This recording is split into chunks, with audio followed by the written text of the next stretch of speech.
A woman wakes up 6 days after undergoing an emergency C-section in complete horror after discovering she no longer had legs.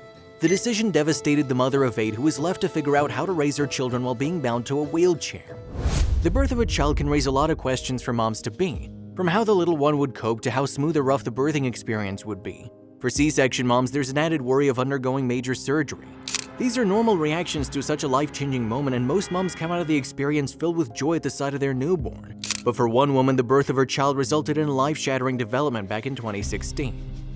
Ella Clark was completely relaxed when she traveled to the hospital at 36 weeks for an emergency C-section. As a mother of 7, she already knew what to expect and how the whole process would play out. Ella delivered her first child at 18 normally. It was an unpleasant birthing experience which prompted her to opt for C-sections in her succeeding pregnancies. After birthing 7 children, she already considered herself a pro. Unlike her previous elective C-sections, the 7th, with her would-be 8th child, was for medical reasons. She was diagnosed with a placenta previa, a condition where the placenta partially covers the cervix, which meant a C-section was imminent. At the operating room, Ella recalls telling her husband Ian how excited she was. They'd been dreaming of going on a holiday vacation together, and it was all about to happen really soon. It took doctors 45 minutes to deliver her daughter Winter Rose. She came out weighing 6 pounds and 5 ounces and was given to her mom for some skin-to-skin contact.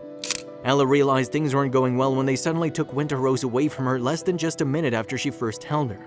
The next thing she heard was something that sounded like a big bucket of water dropping on the floor, after which doctors immediately placed a mask over her mouth and put her to sleep. That was Ella's final memory before waking up from her induced coma 5 days later. She was in complete shock when they began to walk her through what happened. Ella learned that the gush of water she heard was actually blood she had lost. She suffered from a complication known as placenta accreta, which is common among women who have undergone consecutive C-sections. After discovering this, doctors did an emergency blood transfusion on Ella to save her. They also performed a hysterectomy, hoping it would somehow stop the bleeding. After the surgery, Ella was placed in an induced coma and was monitored by doctors in the intensive care unit. They checked on her every hour as placenta accreta was a condition known for causing blood clots. However, Ella would learn later that at some point doctors took 6 hours to check on her. By that time, she no longer had blood circulating in her legs. She was immediately rushed to the operating room where doctors tried to get the circulation going again. Unfortunately, it was too late and doctors needed to find a way to stop poisonous toxins from spreading from her legs to the rest of her body. In a bid to save Ella's life, doctors sought permission from her husband to amputate her legs. Ian agreed for as long as it meant saving his wife's life.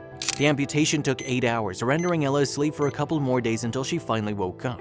When she did, she thought she was still waking up from her C-section and that it was time to finally hold her baby girl.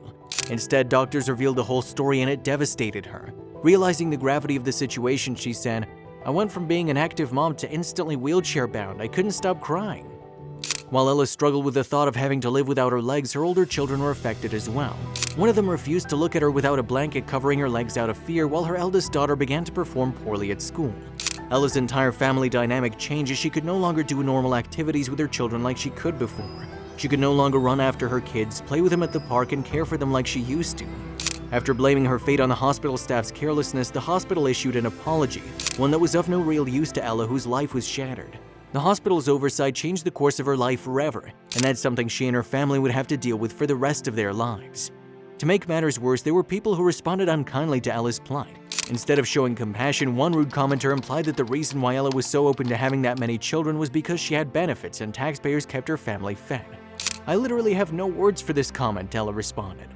Through it all, Ella has chosen to see the bright side of things. While she can no longer do certain things with her children, she finds comfort in knowing that she's still able to live a good life with them and make the most out of every day.